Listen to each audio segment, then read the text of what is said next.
So we're heading out to the round 2 of the 2021 California MTB Series out in beautiful Vail Lake, place that I remember racing motocross as a kid. Gosh, back in 1988, probably 89. But it was called Butterfield Raceway. A guy named Buddy Morgan put on a race out there. And when they first started having some of the mountain bike races out here, I remember coming out and driving in and going, this looks familiar, and then pulling in and going, oh, I remember this from when I was a kid racing moto out here. And so it's cool to be on the mountain bikes racing and going a hell of a lot slower, man. I wonder why. Yeah. So today's race is the marathon cross country. It'll be probably about 45 miles. Looking at in the low 3 hours. It'll be a respectable time, and competition is going to be stiff as usual. Always SoCal gets some of the really strong guys, and this being early season, not a lot of racing was going on last year. You have some guys that are coming out of the woodwork that are crazy fit. They've been doing the Zwift indoor workouts, Trainer Road. I don't know, all the new high-tech gadgets that this old man doesn't adhere to, but probably could benefit from it. So hopefully it's just the race, it becomes a race of attrition after 3-4 laps. I think we're going to be doing 7 laps out here, so it's going to try to maintain just a good consistent lap time. We're out here a couple weeks ago, and I think my lap times were probably within 30 to 50 seconds of each other from lap 1 to lap 7. So for me, that's a win, and luckily I got the win that day. But even if I don't get the win on the day, if I have some good consistent laps and just feel like I'm making progress throughout the race and not falling back, bonking, cramping, crashing, knock on wood, it's a good day. So looking forward to it. This new time change, though, I don't know. It kind of hurt. I get up early, 4 a.m. The alarm went off, which I guess is technically 3 a.m. So the sleep was a little bit shorter, but should be fun. So much greenery over here. Oh man, it's beautiful. It'll be hero dirt today. Speaking of green, got to pay the man up here. All right, rolling into the venue. Hello, nice person. We've done quite a bit with this area. They're catering to the racers and the riders pretty good here these days. So here's your pump track. Oh wow. So yeah, it's a pretty cool little pump track. Brisk. Got to double up the jackets today. Yeah. Always look at the weather, kids. Always look at the weather. You see guys here in flip-flops and shorts shaking my patent pending copyright void in Alaska, Hawaii, only in continental United States feeding station. Here to go set this up. This is the privateer feeding. You don't need a whole crew out to just hand you bottles. So we'll get this all set up, and hopefully nobody takes my bottles. So I've been on some races and rides that guys will lose bottles out of their cages, and they'll just, either they don't know or they're like they don't want to stop. But I tell you, it's worth stopping, because you've been on some rides, you lose a bottle in a race, you're gonna wish you had it. But there years ago, I had lost a bottle and I didn't pick one up, and I saw one and I'm like, oh shit. So I stopped, I grabbed it real quick. Bad idea. I think that bottle's been out there for like a couple years, because whatever was in it, it was like turpentine or something. It was bad. So make sure you sniff the bottle first before you drink it. So. Oh, all right. I see. So it's a trend. Yeah. Those guys are posers. Yeah, I must say your way, it's way more professional. So yeah, you'll see my way set up here. Way better than those guys over there. That's right, folks. Are you tired of having people come out and handing you bottles? Well, guess what? You don't have to do that anymore. That's right. You can feed yourself. A bottle per hour. And the larger bottle, I'm putting on the front. It's got more, a little more mix in it. So I always front load the fuel in the races, and the smaller bottles a little less. All right, time for all the pre-race checks. I always like to put fresh air in, so let all the old air out. Nothing like fresh air in the morning. Going 28 PSI in the rear today. And we're going 25 up front. Boys, rocking to some Robbie Zombie pre-race. Yeah. I like it. Couple of just-in-case gels. You never know. Always make sure you bring the right shoes. Don't pack your road shoes for a mountain bike race. So there's one trick of the trade. You got to be secure with your masculinity. If you're not secure being a man, I don't know, but the good old maxi pad. So pop this in the helmet here. Keeps that sweat from dripping down in your eyes. Soaks it all up. And in the unfortunate instance that if you do have a spill, well, I hear these things soak up blood pretty good.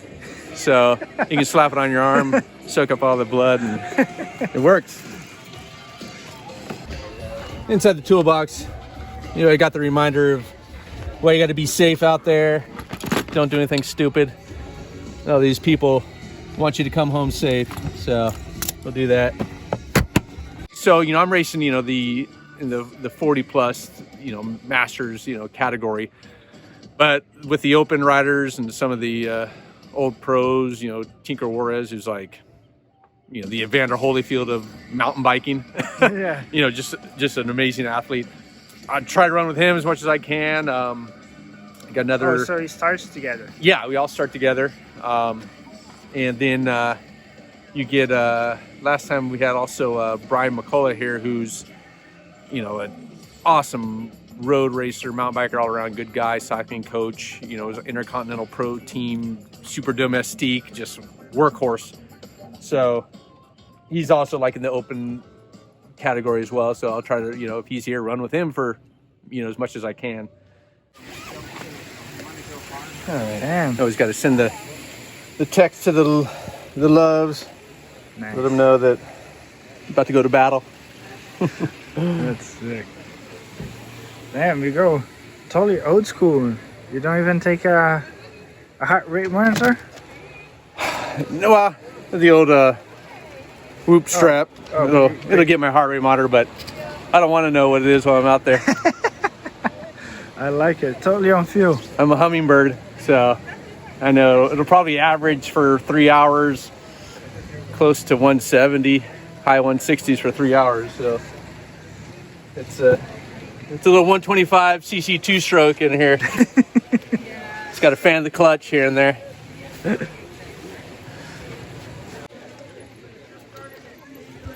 right, we're about 10 minutes to go time, so I'm gonna be pedaling around. Let's make some noise, folks! 5, 4, 3, 2, 1, go! And there you go, you're in the encore. Next to the line.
well, that was fun. So 7 laps, it was a tough one. First couple laps, I wanted to stay with one of the guys that was in my group, and man, he was going hard, so I had to go hard. Didn't want to go that hard, but I just stayed consistent. It's weird with the laps out here doing 7 laps. It's almost like a motocross or supercross where you have to nail your lines every lap. So you kind of break it up mentally into sections, and you know, so each lap I'll just break it into sections and just try to hit the lines, and lots of traffic out there, and try to be courteous as much as you can. You know, one thing that gets me is the people rocking the tunes. You know, hey, I'm all for music too, but you gotta listen to what's coming behind you. So that got a little interesting, but ended up 3rd overall, and I was 1st in the 40 plus. So I was happy with the result, and damn you, time change. I swear, one of the laps I almost yawned out there. I kind of feel it. So just glad that everything went smooth, no crashes, just some dirt and a lot of smiles. So rock on.